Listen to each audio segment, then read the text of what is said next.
Bonjour, bienvenue, Salut Ludivine, bienvenue Naomi. j'ai hâte Eh de bien, écoute, commencer. très bien. Eh bien, on va y aller. On est entre nous aujourd'hui. J'ai envie de dire, profites-en, Yes. profites-en. Aujourd'hui, on aborde le sujet de savoir dire non, ou plutôt d'apprendre à dire non. Comment tu te situes, toi, à ce niveau-là? C'est un apprentissage qui continue, j'ai envie de dire. Et il est parallèle avec le fait que d'apprendre à se connaître soi-même, en fait. Parce que des fois, on ne sait pas si on dit oui ou non, qu'est-ce que ça va impliquer. Et en fait, c'est un peu bête, mais à force de dire oui alors qu'on aurait dû dire non, ou dire non alors qu'on aurait dû dire oui, ben, en fait, c'est là qu'on arrive à, à plus... Enfin, en tout cas, moi, j'arrive plus à affiner quand je dois dire non. Après, Hmm. j'ai toujours du mal à dire non à mes enfants. Ils sont trop Oui. mignons. Ah bah, ça se comprend, tout à fait. C'est vrai que dire non, ça paraît simple parce que c'est juste un mot de trois lettres, hein, mais mon Dieu que c'est pas simple en fait. Non, non, non, Donc, non. en plus, on a parlé des limites hier. Euh, t'as eu l'occasion de réfléchir sur les limites, sur ce qu'on a dit hier, ou est-ce qu'éventuellement tu en as posé une ou que ça t'a fait réfléchir, pris conscience sur une limite en particulier? Euh, je sais que ça m'a refait souvenir des limites que j'arrivais pas à me poser quand j'étais maman. J'avais Mhm. l'impression que j'avais pas le droit de mettre de limites en fait. J'avais l'impression que mes enfants, dès qu'ils avaient besoin de moi, il fallait que je sois là dans la seconde et que je pouvais pas temporiser en fait. Et ça veut dire que j'avais l'impression d'être toujours dans le jus en fait, du matin au soir. Et je m'écroulais sur mon lit les soirs, c'était juste horrible. Et quand il se trouvait que j'avais un enfant qui venait me solliciter alors que j'étais déjà dans le lit, franchement, j'avais les larmes qui coulaient, quoi, j'en pouvais plus. Et, euh, et les limites que j'ai mis, j'ai mis des limites en tempo. Alors, j'essaie quand même d'être présente pour mes enfants, mais je temporisais en disant, bah écoute, là, enfin, évidemment, si c'est pas urgent, hein, là, écoute, je termine mon chapitre de livre, ou bah écoute, là, je termine ma douche tranquillement, alors qu'avant, il m'appelait pendant que j'étais sous la douche, ben, je me grouillais, voilà. Alors que là, je dis, bah non, en fait, je peux prendre le temps, c'est bon. Et c'est plutôt, j'ai élargi, en fait, le cercle où je m'autorisais à être moi-même, en fait, si je Mm. peux dire, à prendre ce temps pour moi que j'avais besoin. Ouais. Et Bah, c'est plutôt, ça, et du parce coup, que c'était dire pareil pour non, le non. hein? C'était pareil pour le non, en fait. Le Oui. non, en fait, enfin, moi, je mets ça par rapport à ma vision de maman. J'ai l'impression qu'à chaque fois que je disais non à mon enfant, j'allais le traumatiser. Enfin, salut! Ouais, je disais, j'ai l'impression qu'à chaque fois que je disais non à mon enfant, en fait, j'allais créer un traumatisme, j'allais créer une séparation. Et du coup, c'est vrai que j'avais du mal à dire non. Et en fait, à un moment donné, je me suis rendu compte qu'en fait, non, le non peut rendre service, en fait. Le non peut rendre Complètement. service et il y a plein, plein d'avantages. Bonjour Florence. Bonjour, j'étais en train de télécharger le challenge. Désolée du retard. On vient juste de Ça commencer. arrive. On a pris notre temps aussi avec Naomi, puisqu'on était toutes les deux ce midi en live. Après, il y aura probablement des spectatrices en replay, donc on va y aller. Mm. Euh, Naomi partageait son expérience d'apprentissage du non, qui n'est pas évident, mais c'est vrai que c'est une étape essentielle pour protéger son temps, pour Mm. protéger son énergie et puis honorer ses priorités et ses valeurs. C'est bien sûr une étape essentielle pour alléger sa charge mentale et puis souffler quoi. Alors on sait, hein, c'est plus facile à dire qu'à faire et ça implique, comme tu le disais, de naviguer entre le désir de répondre aux attentes des autres ou aux attentes qu'on imagine d'être mère, d'être une bonne mère, et la nécessité de se respecter soi-même. Donc, j'imagine que pas mal d'entre nous ont déjà ressenti de la culpabilité ou de l'anxiété à l'idée de dire non, que ce soit à ses enfants, que ce soit dans le milieu professionnel, personnel, c'est à tout niveau. Hein. Euh, Moi, je me souviens de l'exemple d'Hélène hier, qui disait justement comment elle avait su dire non à une époque à des responsabilités supplémentaires à son travail parce qu'elle savait qu'elle n'y arriverait pas correctement. Et c'est dans ce genre de cas professionnel que ça peut arriver parce qu'on n'ose pas dire non, parce qu'on a peur de décevoir, quoi. Euh, Ça vous arrive aussi certainement de se retrouver surchargé ou épuisé parce que on n'a pas réussi à refuser des demandes supplémentaires, même à la maison, ou des événements sociaux, des fois de pas oser dire non. Participer au début, moi, les premières années, la kermesse, je crois que je me suis fait piéger la première année. J'ai pas osé dire non pour participer et à la kermesse, être dans un stand. Bon, l'année suivante, j'ai trouvé la force de dire oh non, je suis pas très dispo, je serai pas là. Mais ça m'embêtait aussi de priver ma fille d'aller voir ses copines. Et ben voilà, justement, cette peur du jugement ou de décevoir les autres, parfois ça empêche de poser des limites. On en a parlé hier, encore une fois, tant du côté professionnel que personnel. Donc, par exemple, est-ce que vous avez l'une ou l'autre un souvenir récent de quelque chose où vous vous dites que vous auriez dû dire non?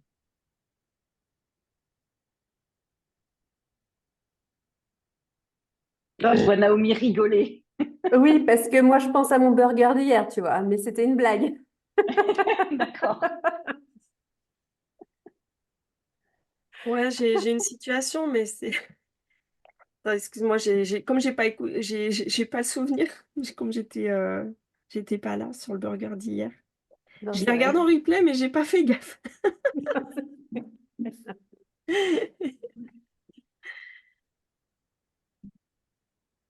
Florence, t'as pas de souvenir récent? Ouais, si, si, si, si. Moi, j'ai du mal à dire non quand on me propose un appel pour par rapport à mon activité, des gens que je connais pas forcément. Et en soi, j'ai toujours plaisir à échanger, mais c'est que des fois, moi, j'ai pas trop le temps. Enfin, des fois, en fait, sur le coup, après, en échangeant, je suis contente, mais après, je me dis, ouais, mais j'avais prévu de faire ça et je l'ai pas fait. Mhm. Et du coup, je sais pas trop dire non pour l'instant.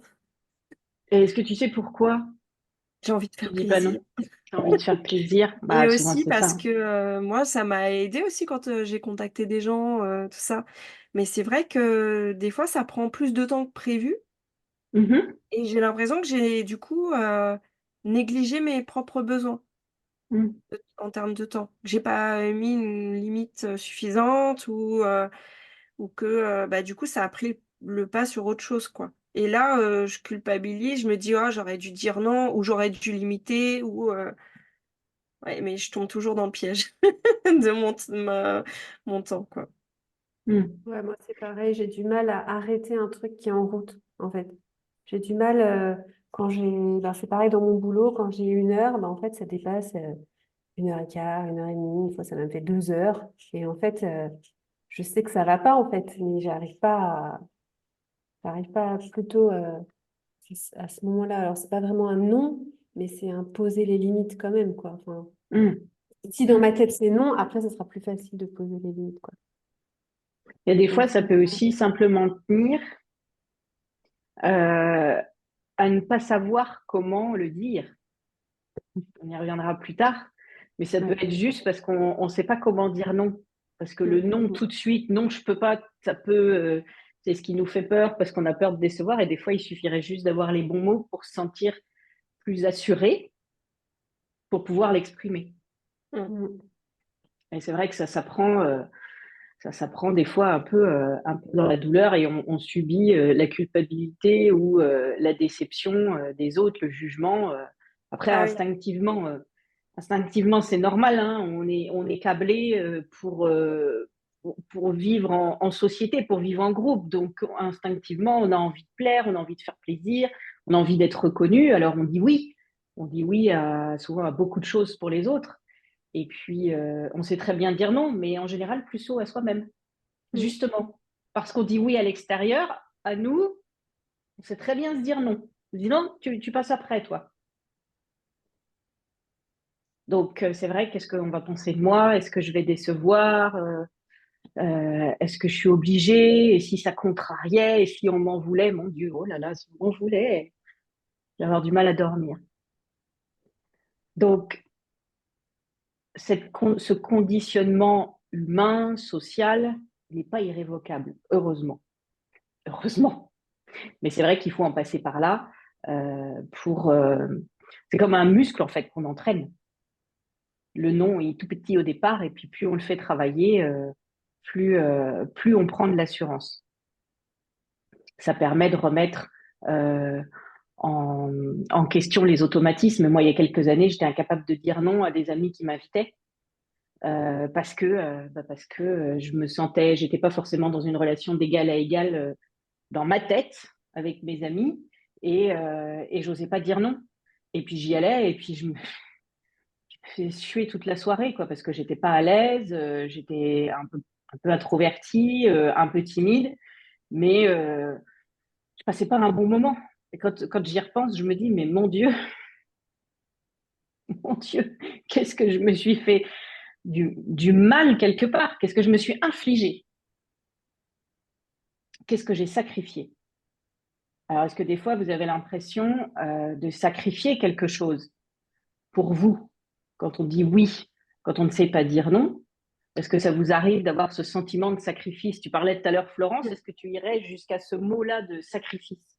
Ben oui, parce que je sacrifie, un temps où j'avais prévu de faire autre chose, en fait, où je me rends compte, en fait, que j'ai pas eu le temps de faire ce que je devais faire alors que, j'ai dit oui, pour d'autres. En soi, moi, en fait, je pense qu'il faut connaître, comme tu disais, la limite, le temps que je peux accorder aux autres et le temps, pour moi. Mais il faut que je sois prévu dans mon temps, quoi. Hum, Que c'est pas incompatible de donner du temps aux autres et pour soi, mais il faut, être intentionnel aussi, hum. et se connaître ses limites, quoi. Mmh. De ça, quand on parle de sacrifice, c'est que nos ressources personnelles, elles sont limitées par définition. Et surtout, tu viens de le dire, le temps. Ouais. Aucun temps donné n'est en soi rattrapable. C'est donc une question de choix et d'assumer ce choix. Alors, ça ne veut pas dire qu'on ne doit plus jamais dire oui, comme tu le dis. Est-ce que les questions qu'on peut se poser, c'est est-ce que j'ai vraiment envie de dire oui? Ou est-ce que j'ai juste peur de dire non? Mmh. Bien cette question. Je vais me la noter. Écoute. Et quand on dit oui, pour quelles raisons? Est-ce que les raisons sont suffisamment bonnes de dire oui? Mmh. C'est vrai qu'apprendre à dire non, c'est un vrai acte d'autonomie et de respect de soi, finalement. Et de respect, j'en parlais le premier jour, de respect de son temps, de respect de sa valeur personnelle. Quelle valeur je m'accorde quelle importance je m'accorde pour oser dire non à l'autre pour me dire oui à moi. Ça signifie reconnaître que son temps, son bien-être, ils sont précieux. Mmh. Et quand on dit non avec confiance, ça permet de mieux gérer ses engagements, Mmh. de se concentrer sur ce qui est vraiment important pour soi et puis bah, d'améliorer aussi ses relations en restant authentique, puisqu'on a l'honnêteté de poser des limites, de dire non et de pouvoir expliquer. C'est sûr, si on reste buté sur un non violent, c'est pas ça forcément qui fait progresser les relations. Mais quand on sait l'exprimer de manière, je veux dire, pédagogique, je sais pas si c'est le mot, mais de clarifier. On utilisait hier le mot clarification dans la délégation, mais c'est là aussi, c'est pareil. Clarifier pourquoi on dit non. Mmh. Oui. Oui, des fois, on sait pas nous-mêmes pourquoi on dirait non. Et des fois, c'est pas parce que on ne sait pas si on peut dire non qu'il faut dire oui. Dans le sens où, bah, je sais pas, il y a des fois, on n'a juste pas la réponse, en fait. En gros, bah, ça nous dérange pas de le faire, par exemple, quelque chose, ça ne dérange pas de le faire. Et pour autant, ben, il si on réfléchit un peu ou quoi, ben, en fait, c'est un non ou un oui d'ailleurs qui serait plus approprié. Et des fois, c'est pas parce que on peut le faire qu'il faut le faire, en fait. C'est ça que je veux dire. C'est pas parce qu'on peut dire oui que c'est oui la bonne réponse. Ouais. Parce que moi, je peux avoir l'énergie, je peux avoir le temps, je peux avoir les capacités de le faire. Et pour autant, bah, que ça aille pas, en fait, que ça corresponde pas à mon agenda sur le moment ou à mes priorités ou à mes valeurs aussi, À ses envies. à ses envies, Et ouais. du coup, tu sais quand même pourquoi tu dis non, quelque part. C'est pas... Plus, Oui, comme tu ouais, disais, tu peux ouais. avoir le temps, les ressources, les compétences, mais si tu n'en as juste pas envie, Mm. c'est déjà une très bonne raison. Effectivement, c'est pas quantifiable, c'est pas factuel comme du temps ou de la compétence. C'est Ouais, c'est juste, peut-être parce que moi, j'ai du mal avec ce facteur j'ai envie ou j'ai pas envie. Enfin, c'est vrai qu'on fait quand même beaucoup de choses dans notre journée qu'on n'a pas forcément envie de faire. Enfin, je parle, pour moi, par exemple, les repas, ben, c'est pas la panacée, quoi. hmm. Moi, cuisiner, je le fais parce que j'aime mes enfants, parce qu'il faut le faire, parce qu'ils ont besoin d'être nourris, mais j'ai pas envie de le faire. Enfin, j'ai pas non plus pas envie, tu vois. C'est juste Mais tu as un... envie de t'occuper de tes enfants, finalement. Ah ouais, mais des fois, j'aurais envie de ne m'occuper que de moi, de me faire qu'un repas pour moi. Oui, j'ai envie. Désolée. Je crois que j'ai du mal avec ce mot-là. Parce que je Hmm. crois que j'ai essayé de faire l'inverse en fait de ma vie, de juste pas marcher. En fait, pour moi, l'envie, c'est un peu compliqué à gérer comme argument, entre guillemets, parce que je trouve qu'une envie, ça peut être tellement volatile, ça peut tellement dépendre de plein d'autres choses, que c'est vrai que dans mon expérience à moi, j'ai essayé d'arrêter de marcher par envie, en fait, et plutôt de Mhm. marcher par objectif. Est-ce que ça répond à ce que j'ai envie de faire? Oui, donc là, ce que tu Mais disais tout à l'heure, ça ouais. correspond à tes priorités, à tes valeurs. C'est ça, ouais. Et c'est pas sur Et l'envie En fait, fait pas partie de tes valeurs. ou alors c'est parce que j'associe envie et un sentiment comme ça, une émotion éclair, si tu veux, tu vois, Hmm. ou de l'instantané. C'est peut-être moi qui ai une mauvaise définition de l'envie, tu vois. Parce que du coup, de mon humeur, tu vois. C'est vrai que j'associe peut-être trop envie et humeur, parce que, bah, en fait, l'humeur, c'est hyper changeant, ça dépend. Et puis, j'essaye de pas vivre ma vie en fonction de mon humeur, sinon c'est la catastrophe. C'est un dimanche, quoi. Ouais.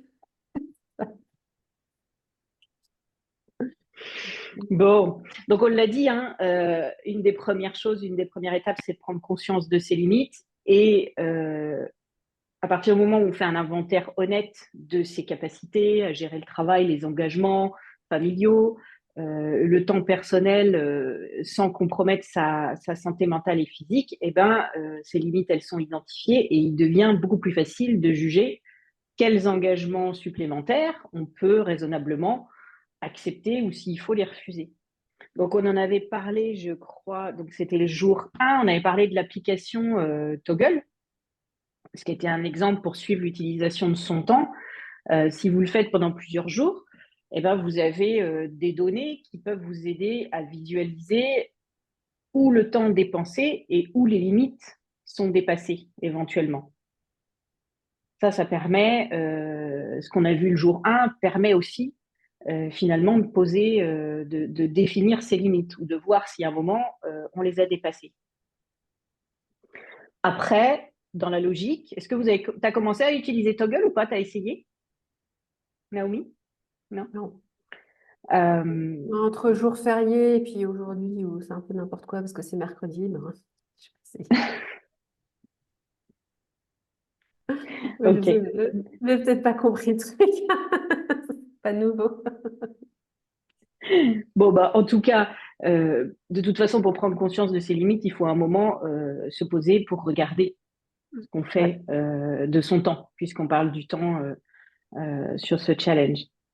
Donc, l'étape qui suit, c'est l'évaluation de ses priorités. De refaire le point peut-être sur l'urgent, l'important. C'est un classique, hein, dans le workbook du jour, j'ai mis la matrice d'Eisenhower, qui est ce carré de 4 cases qui permet de poser la différence entre l'urgent et l'important pour décider des activités à accepter ou refuser en fonction de ses propres priorités. Mm. Est-ce que ça, c'est quelque chose, une problématique que vous rencontrez au quotidien parfois, vous vous rendez compte que vous gérez peut-être l'urgent et pas forcément l'important? Oui, moi, ça m'est arrivé Ouais. de tout mettre au niveau de tout est urgent et important en fait. Ça m'est arrivé. Moi aussi. Ouais, J'arrivais, j'ai du mal à faire un tri aussi. Ouais. ouais, j'arrivais pas toujours à séparer les deux. Et alors, comment vous faites? Bah, j'ai tendance à gérer l'urgent d'abord. L'urgent d'abord? Ouais. Et toi, Naomi? Eh ben, je sais pas. Non, j'ai vraiment du mal à définir. En fait, je réduis mes objectifs, moi. Comme j'arrive pas à les trier, j'arrive pas à avoir plusieurs objectifs en même temps. Pour moi, ça me fait une... Je parle au niveau pro, hein. J'ai trop de choses. Mmh, Si j'ai trop de choses, je sais pas par où commencer, je suis pas bien. Donc, en fait, je choisis. Je choisis un ou deux choses. Là, je suis sur deux trucs et c'est tout. mmh, Et donc, du coup, deux choses, j'arrive à les gérer à peu près. Je vois là, ce qu'il y a à faire et j'avance. Et je me vois avancer vers mon objectif final tous les jours. mmh, Mais si j'ai plus de choses, franchement, je sais pas. Je sais pas quoi. En fait, j'arrive pas à faire la différence entre urgent et important. Parce que pour moi, mmh. si c'est urgent, ça veut dire que c'est important. Et si c'est important, ça veut dire que c'est urgent. Enfin, ça, j'arrive pas. Franchement, j'arrive pas En tout cas, au niveau pro. Dans la théorie, si j'ai bien suivi, le important, il est, on va dire, plus avec une vision long terme. L'urgent, il est, alors ça ne veut pas dire que quelque chose d'urgent ne peut pas être important et inversement, mais tu peux avoir une qualification aussi différente où l'urgent, c'est court terme, important, c'est moyen, long terme. Je suis un peu comme toi, je te rejoins là-dessus où, comme j'ai mon cerveau qui aurait tendance à partir et à vouloir un peu tout faire, j'essaye de me contraindre à un, deux, troisième, peut-être en option, mais pas plus, parce que sinon j'en perds mon latin. Et dans l'urgence, ce que j'ai remarqué moi récemment, c'est que si je gère les petites choses urgentes euh, dans mon organisation du quotidien, si je commence par ça, ça a beau être l'urgent, si je commence par ça, après je suis vidée de mon énergie. J'enchaîne des coups de fil, des choses, des petites choses, des petits pointillés comme ça qui demandent un investissement et à chaque fois de switcher et, de, et de passer d'un sujet à l'autre, et ben, ça me vide de mon énergie. Donc maintenant, si j'accepte que ce soit urgent, je les mets en fin de journée parce que sinon, si je le mets en début de journée, je peux plus le faire. Je peux plus rien faire après.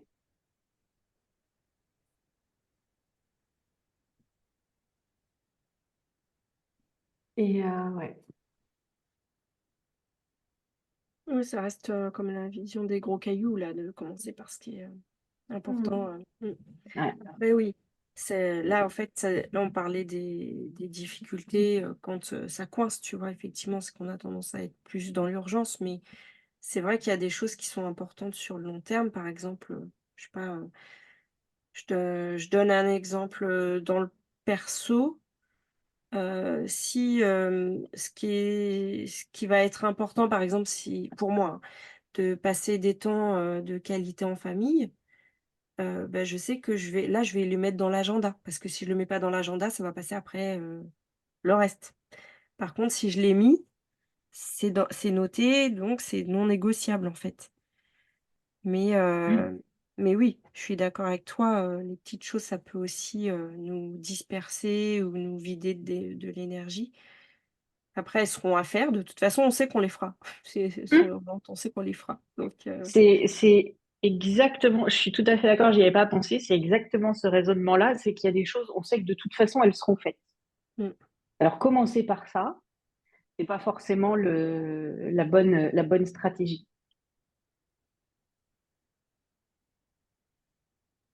Du coup, moi, j'ai l'habitude de commencer par les trucs qui m'embêtent le plus. Mhm. C'est pas la bonne stratégie, alors ça. Alors, c'était pas la question de si ça embête le plus, c'était plutôt la notion Non, c'est d'urgence ou de plutôt. choses qu'on Ouais. sait qu'on doit faire ou qui sont, j'ai envie de dire, non négociables. Mm. Oui, mais Mais la il y a chose plein de que j'aime théories. pas faire, elle n'est pas forcément urgente. Mm. Mm. Mais si c'est Je vais important, pas. c'est une bonne chose, même si Oui, ça. c'est important. Oui. Il y avait un Mais livre ouais, là-dessus, c'est ça, c'est ouais. Avaler le crapaud, qui Ouais, parle c'est de ça, ça. c'est exactement ça. Ouais. Ouais. Moi, c'est mon système de fonctionnement. J'aime bien faire ça, quoi. Et après, je me sens vachement plus légère et j'ai l'impression que toutes les autres choses, elles sont plus faciles à faire. Et même, ça me permet de faire peut-être plus un tri, en fait. Parce qu'en fait, j'ai l'impression que quand j'ai ce gros point noir, et c'est peut-être pour ça que j'arrive pas à différencier ce qui est urgent, important ou non urgent, non important, c'est parce que tant qu'il y a un truc qui m'embête à faire, eh ben, j'ai l'impression que c'est comme un caillou dans la chaussure, quoi, que j'arriverai pas à avancer tant qu'il sera pas parti. Tu vois ce que je veux dire? Et Ouais. donc, peut-être que du coup, ça en fait un truc urgent et important, parce que du coup, il me libère, hein, c'est peut-être vrai, en fait. Maintenant, quand on y réfléchit, c'est peut-être que du coup, c'est ça qui me permet de regagner mon énergie. Donc, effectivement, c'est pas dans les objectifs, mais c'est plutôt dans la qualité de ma journée après, quoi. Mm. Mm. Non, c'est intéressant. Euh, Si on revient à ce dont on a besoin pour être capable de dire non, un autre facteur important, c'est justement la confiance en soi. La confiance en soi, c'est essentiel pour dire non de manière la plus respectueuse et la plus efficace. Parce que quand on n'a pas confiance, soit on le dit de manière trop courte et peut-être justement, comme on disait tout à l'heure, un petit peu trop violente, soit on se perd dans des explications, des excuses et c'est pas clair, on invente des trucs pour essayer de passer à côté ou à travers. Mm. Je peux pas, Et j'ai la connu. confiance en soi, pardon, Si c'est une bêtise. Enfin, la m'écoute. confiance en soi, ça signifie exprimer ce qu'on ressent, et ses besoins de manière claire, directe, sans être agressif ou passif, parce que c'est pas quelque chose qu'on finalement à laquelle on est habitué. On nous apprend pas forcément à exprimer ses ressentis et ses besoins. Et la confiance en soi, c'est croire en soi, croire en son potentiel et ses capacités. Donc c'est vrai que pour ça, il faut déjà se connaître soi-même. C'est intimement lié à ce qu'on pense de soi aussi. Est-ce qu'on est dans la critique? Est-ce qu'on est dans le jugement? Et tant qu'on n'a pas une vision claire de soi et qu'on n'est pas dans l'acceptation de soi, c'est difficile de faire grandir la confiance en soi. Tout comme l'apprentissage du non, c'est un petit muscle, hein, ça se cultive. Ça s'entretient, ou comme une plante. Là, vous prenez la métaphore qui vous plaît le plus. Et c'est vrai que ce qu'on pense de soi, c'est un vecteur direct du niveau de confiance. Si on se rabaisse, le niveau de confiance va forcément en prendre un coup. Donc, changer de type de pensée sur soi-même, c'est vraiment le premier levier pour développer cette confiance en soi, en pratiquant la bienveillance envers nous, sans complaisance, mais en étant honnête avec soi-même. Mm. Donc, pour apprendre à dire non, l'idée, c'est de commencer par des petites choses auxquelles on peut dire non, euh, sur des situations à faible enjeu, des gens que vous connaissez pas trop. Alors, des fois, ça dépend. On peut être plus à l'aise à dire non à quelqu'un qu'on connaît très peu, ou on peut être complètement à l'opposé et être beaucoup plus à l'aise à dire non à quelqu'un qu'on connaît très bien, avec qui on aura plus, on se sentira plus en confiance pour qu'il comprenne. Mais ça dépend des personnes. Comment vous vous sentez, vous? Est-ce que vous avez plutôt facilement dire non à un inconnu ou à quelqu'un que vous connaissez très bien? Moi, c'est plus facile de dire non à un inconnu. D'accord. Les gens que j'aime bien, j'ai envie de les faire plaisir, j'ai envie de me dire, bah, si j'ai en mon pouvoir la possibilité de lui rendre un service ou lui faire plaisir, bah, si je peux, bah, j'ai vraiment du mal à dire non, quoi. Et toi, Flo? Non, ça dépend. Je crois que ça dépend de plein de choses, l'affectif, enfin, l'enjeu de la relation, Oui, je suis capable de mettre de côté mes besoins pour quelqu'un que j'aime, voilà, parce que j'ai envie de faire plaisir et puis, aussi, bah, la notion de, il y a des gens vers lesquels j'ai pas trop d'affectif, mais parce que il y a des d'autres enjeux, je sais pas, peur du jugement, peur de ça dépend de la relation que j'ai avec la personne et Mmh. de l'enjeu que j'y mets, en fait, moi. Mais bon, je travaille ça et il y a plein de fois où j'ai réussi à dire non malgré tout ça, hein, mais Ouais. mais comme tu Bah, dis, moi, c'est un muscle et puis c'est aussi de comprendre son fonctionnement. Qu'est-ce qui nous gêne? Qu'est-ce qui fait qu'on n'arrive pas à dire non alors qu'on en a envie? Moi, j'ai travaillé un petit peu ce sujet, heureusement, mais j'arrive plus à dire non, mais je vois qu'il y a encore quelques situations où c'est pas évident donc mmh. tant que ça me coûte pas et que c'est OK pour moi, ça pas grave en fait, on n'est pas obligé de dire non. Mais il y a des fois où je vois que ça me coûte quand même et je me dis: «Ah zut, j'aurais dû»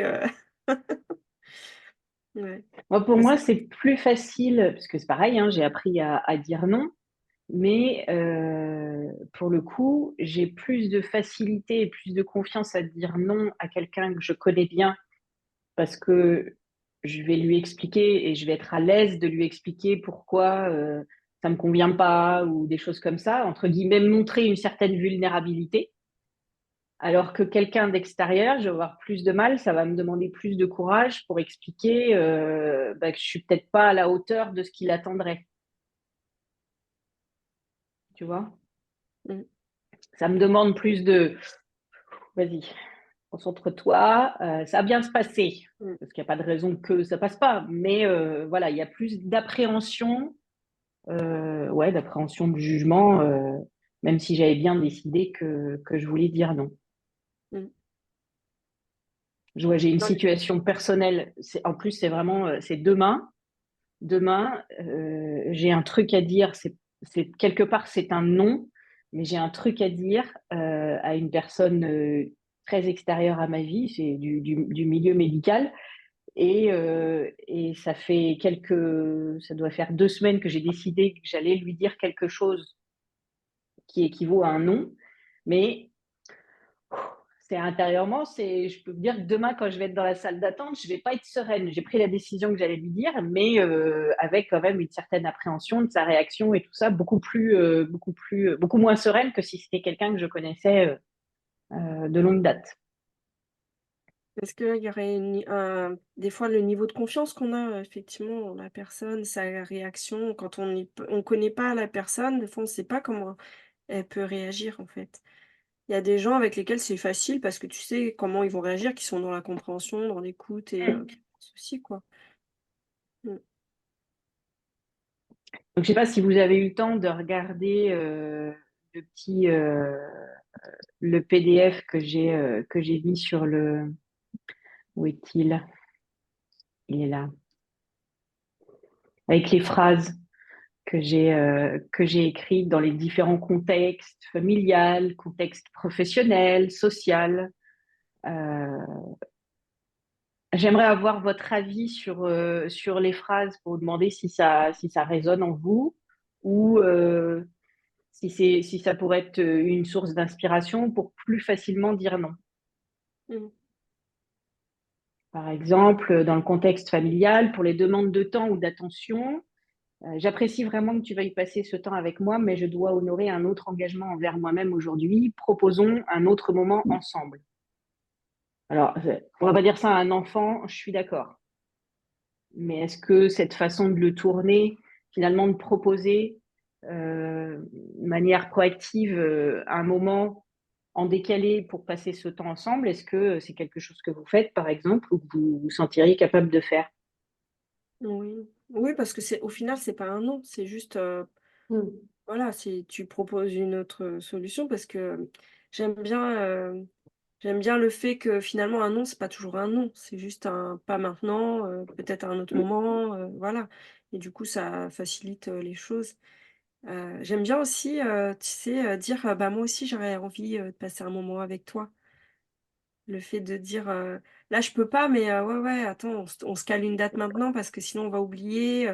Tu sais, montrer à l'autre qu'aussi, si c'est quelqu'un qui compte hein, pour nous, bien sûr. Oui, Oui, elle est importante pour nous et que du coup, on peut trouver un autre moment. C'est pas, voilà, qu'il n'y a pas de refus de la personne, quoi. C'est un refus du moment, mais mm. Après, je pense au contexte professionnel, dans les exemples qui sont après. mm, Euh, pour les personnes qui sont salariées ou comme moi je l'ai été, je ne sais pas si Florence, ça a été ton cas ou Naomi, c'est vrai que on n'a pas forcément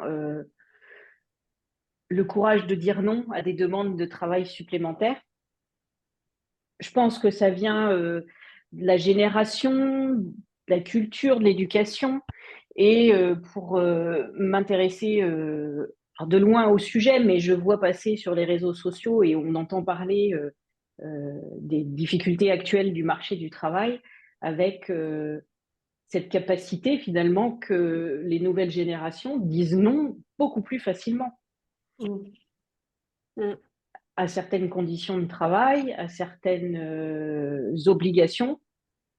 Je trouve que la liberté de dire non est beaucoup plus présente dans les nouvelles générations quand on parle du travail. Hein. Et j'ai vu pas plus tard qu'il y a juste avant là une femme qui fait des vidéos et finalement je trouve ça assez sain. Elle met en scène un rôle de manager et un rôle d'employé. Et à chaque fois, la manager dit ah bah tiens, j'ai vu que hier, tu es parti 30 minutes avant la fin de la journée. Et l'employé qui dit bah oui, tu nous as fait venir 30 minutes avant pour une réunion, donc j'ai récupéré mes 30 minutes. Ah bah oui, mais c'était pas prévu que tu les récupères. Ah ben oui, mais j'étais prévu de commencer à telle heure, je suis venue une demi-heure avant, je... c'est normal. Donc elle dit, bon, bah, ok, bah alors pour les prochaines fois, il n'y aura pas de temps de récupération prévu. Je voudrais que tu le notes. L'employé qui répond, non, moi je voudrais que vous notiez que la prochaine fois, si vous voulez pas que je récupère ces 30 minutes, il faudra que ce soit sur mon temps de travail. Très calme, hein. Et, euh, et à la fin, l'argument suivant, c'est oui, mais tu es la seule à dire quelque chose. Et elle de répondre, bah, écoutez, je suis peut-être la seule à me soucier de mon temps libre, de ma vie et de la limite avec mon travail, mais c'est comme ça. Et moi, ça me fait beaucoup réfléchir parce que je sais que j'ai, avec mon passé professionnel, et je trouve finalement ça sain. Alors, on peut ne pas être d'accord, mais je trouve que dans le milieu professionnel, ça manque aussi de ce respect-là. L'abus de temps sur les salariés dans certaines situations mériterait de pouvoir dire non. Qu'est-ce que vous avez comme avis là-dessus? je pense que dans des relations de confiance, il y a pas ce genre de situation, tu vois? Dans un travail, quand on est en confiance avec, heu, pour moi, quelqu'un qui se sent bien dans son travail, il va s'impliquer, et c'est pas une question de temps, tu vois? S'il sait qu'il peut, rattraper du temps, il va, plus donner le lendemain ou tu vois? Il y aura pas des enjeux de minutes ou de parce que, c'est quelqu'un qui se sent bien dans son travail, qui a plaisir à venir travailler, qui va pas forcément cramer, sa vie perso pour le travail et du coup, il va s'impliquer de lui-même. Il va être, tu vois, moi j'aime bien, les managements où il y a, finalement assez de liberté. Quand c'est des bien sûr des relations de confiance, hein, il y a des gens avec lesquels c'est pas possible de faire ça. Mais je trouve que, en général, les gens s'impliquent plus tôt et c'est dommage finalement de s'arrêter, «Tiens, tu as récupéré 30 minutes, machin» et puis du coup, ça pinaille en fait et du coup les arguments, ça fait le ping-pong Mm, mm, et c'est très sain effectivement d'exprimer son point de vue, mais qu'en en fait, finalement elle aurait rien dit, la personne, peut-être elle aurait travaillé 1 heure de plus le lendemain parce que, mm, juste elle se dit: «J'ai un truc à finir», tu vois? Il y aura même pas eu cet enjeu-là en fait. mm. Je sais pas, Après, ouais. c'est dans ce sujet-là, c'est l'implication justement. Parfois, et j'ai été manager, donc je le reconnais, on imagine, parce que c'était comme ça culturellement, on imagine que l'implication veut forcément dire plus de temps, Mmh. Ouais, alors que pas forcément, effectivement. alors que pas forcément. Et vraiment, c'est tout l'enjeu de voilà, trouver le juste milieu quoi, de, heu, de communiquer et de pas être dans le reproche non plus, Mm. Des fois, on peut juste comprendre ce qui se passe pour la personne, puis finalement, que tout le monde soit, heureux quoi. Mm. Mais en tout cas, elle a posé ses limites et c'est ça que je Mm. trouve sain, parce elle est très au clair sur ses limites et elle sait qu'elle se fera pas, voilà.